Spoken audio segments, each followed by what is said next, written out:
अस्सलाम वालेकुम dear students. पहला जो मैंने वीडियो क्लिप बनाया था उसमें मैंने आपको बोला था कि आपको कैसे पढ़ना है, और मैंने उसमें जो भी कंटेंट से रिलेटेड टू सेल उनको मैंने आपको बोला था इस लेसन में आपको क्या क्या कौन कौन से कंटेंट्स पढ़ने हैं। तो इसमें मैंने लिखा था पहला जो कंटेंट है वो है इंट्रोडक्शन ऑफ द सेल। इसमें आपको क्या पढ़ना है, इसमें हम बोलेंगे आपको सेल की डिफिनीशन, ये सेल एक्चुअली होती क्या है। मैंने बोला था आपको बेटा जो ये सेल हैं किसी भी चीज, फॉर एग्जांपल अगर हम डे टू डे लाइफ में सेल देखेंगे तो हम डे टू डे लाइफ में इस्तेमाल करते हैं सेल फोन, या रेडियो में हमें सेल आती है, या क्लॉक में हमें सेल आती है, या वॉच में सेल आती है। ये सेल क्या काम करती है, ये सेल इन चीजों को वर्क करवाती है। उसी तरह लिविंग ऑर्गेनिज्म में ये सेल का कंसेप्ट क्या है, इसी को हम दिखाएंगे, आपको बताएंगे कि ये सेल होती क्या है। और ये याद रखो ये जो सेल होती है ये माइक्रोस्कोपिक होती है, we can't see it with the naked eye, and this cell is the basic unit of life. आपको मालूम है ऑल लिविंग ऑर्गेनिज्म जो हैं ये किसके बने हुए हैं, सेल के। whether they are plants, animals, microorganisms, they are made up of cells। इस सेल की हम क्या बताएंगे, मैं आपको बोलूंगा 4 पॉइंट इस सेल में। ये 4 पॉइंट्स आपको नोट डाउन करने हैं, ये सेल होती क्या है। इन 4 पॉइंट्स को जब अंडरस्टैंड करोगे तो आपको ये मालूम चलेगा ये सेल एक्चुअली क्या होती है प्लांट्स एंड एनिमल्स में। पहला पॉइंट जो है, cell is the building block of life. ये पहला पॉइंट आप नोट डाउन कीजिए, cell is called building block of life. Building block of life, आपको मालूम है एक बिल्डिंग होती है, उस बिल्डिंग को बनाने के लिए हमें क्या जरूरत है, हमें ब्लॉक्स की जरूरत होती है, ईंट्स की जरूरत होती है, स्टोन्स की जरूरत होती है। जब हम इन ईंटों और स्टोन्स को इकट्ठा करते हैं तो एक बिल्डिंग बन जाती है। उसी तरह life, whether they are plants, animals, micro organism, इनमें क्या है बिल्डिंग ब्लॉक, इनमें बिल्डिंग ब्लॉक है सेल। जब बहुत से सेल्स मिल गए, इकट्ठे हो गए तो इन्होंने लाइफ बना ली। हाँ, दैट मीन्स सेल जो है ये बिल्डिंग ब्लॉक है ऑफ लाइफ। और दूसरा पॉइंट आप नोट डाउन कीजिए, cell is the structure unit of life. जो सेल है ये स्ट्रक्चर यूनिट ऑफ लाइफ। जो लिविंग ऑर्गेनिज्म का जो स्ट्रक्चर है वो कौन प्रोवाइड करता है, वो यही सेल करवाती है।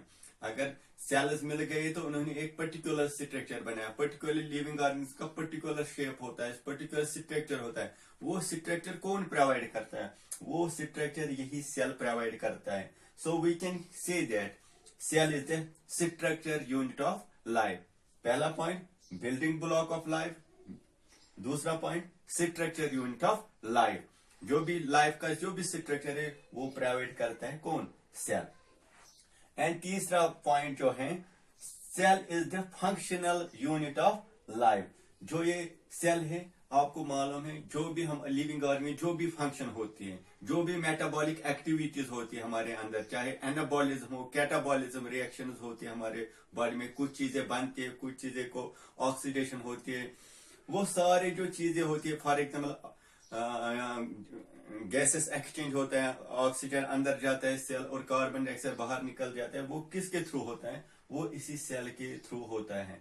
तो हम कह सकते हैं फंक्शनल यूनिट। फंक्शन मीन जो भी हमारे अंदर जो भी फंक्शंस होती है वो कौन करवाती है, वो यही सेल करवाती है। So we can say cell is the functional unit of life. ठीक है, अब fourth last but not least, it is called cell is the called basic unit of life। अब हमने देखा बिल्डिंग ब्लॉक जो है ये सेल है, स्ट्रक्चर यूनिट ऑफ लाइफ ये भी सेल है, और फंक्शनल यूनिट ऑफ लाइफ वो भी सेल है। सो हम कह सकते हैं सेल इज द बेसिक, जो लाइफ की बुनियाद है, बेस है। जिस तरह किसी मकान की बेस है ईंटें, स्टोन्स, उसी तरह जो लाइफ की बेस है, लाइफ की जो बेस है वो क्या है, सेल है। सेल से ही जिंदगी शुरुआत होती है। आपको मालूम है, मैं आपको दिखाऊंगा, ये सेल हैं। जब बहुत सी सेल्स सिमिलर सेल्स मिल गए तो इन्होंने क्या बनाया, टिश्यू। एक ऑर्गेनिज्म में टिश्यू बन गया। फॉर एग्जांपल हम लेंगे सेल, ब्लड हम लेंगे टिश्यू, ब्लड में है WBCs, white blood cells, RBCs, red blood cells, platelets, plasma है। तो ये सारे टिश्यू जब मिल गए, सेल्स मिल गए, तो इन्होंने टिश्यू बनाया। जब यही टिश्यू मिल जाते हैं, सिमिलर टिश्यू मिल जाते हैं और पर्टिकुलर फंक्शन करते हैं, तो ये बनाते हैं ऑर्गन। आपको मालूम है हार्ट में बहुत से टिश्यू मिल गए, तो वो एक ऑर्गन बन गया हार्ट। ठीक है, टिश्यू है ब्लड, एग्जाम्पल है ऑर्गन की हार्ट। हमारे पास बहुत से इंटरनल ऑर्गन हैं, लिवर है, किडनी है। तो फिर यही ऑर्गन जब मिल जाती है तो एक ऑर्गन सिस्टम बनता है।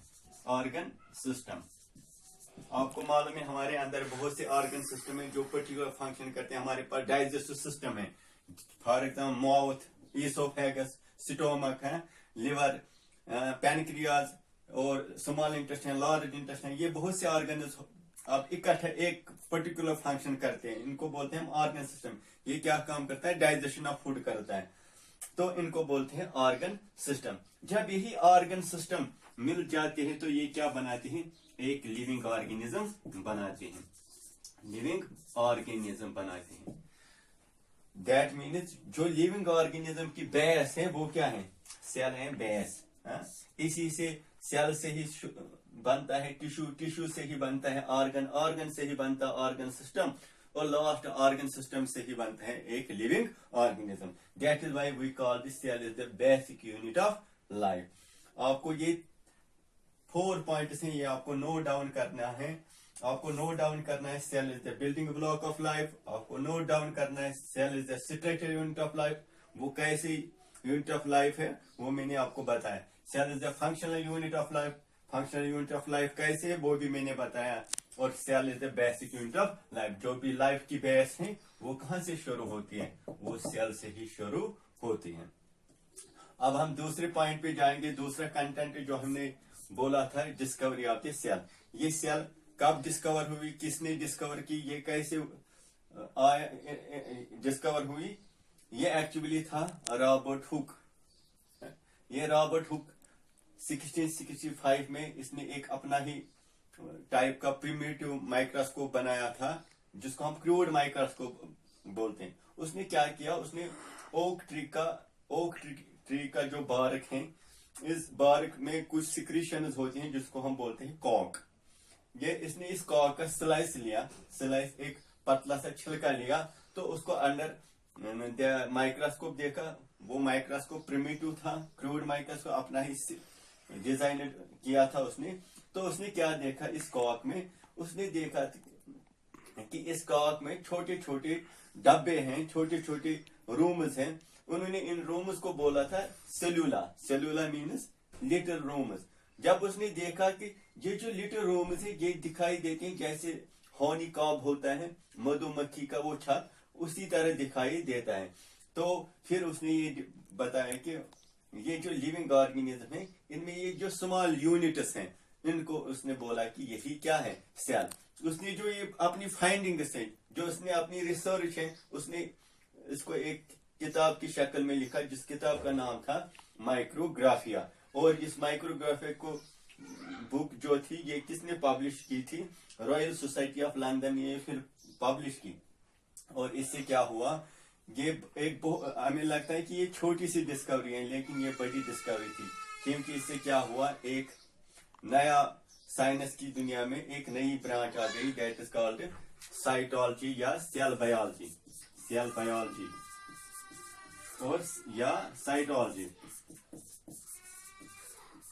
ये बायोलॉजी और cytology, it is that branch of science, bioscience, in which we study about the cell and it is organelle, जिसमें हम सिर्फ सेल के बारे में पढ़ते, सेल का स्ट्रक्चर के बारे में पढ़ते, सेल में कौन कौन से ऑर्गेनेलीज हैं, माइटोकॉन्ड्रिया, राइबोप्लाज्मा, मेम्ब्रेन, और उनका क्या फंक्शन है, वो सब हम इसी में पढ़ते हैं। ठीक है, आपको बेटा ये नोट डाउन करना है। ये discovery of cell Robert Hooke ने किस डेट पे की है।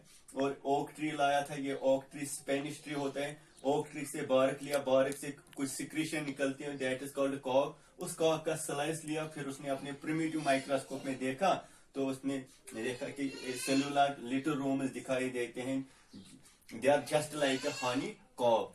फिर उसने जो अपनी फाइंडिंग्स हैं, जो उसने अपनी जो रिसर्च है उसको एक किताब की शक्ल में लिखा था, जिसका किताब का नाम था माइक्रोग्राफिया।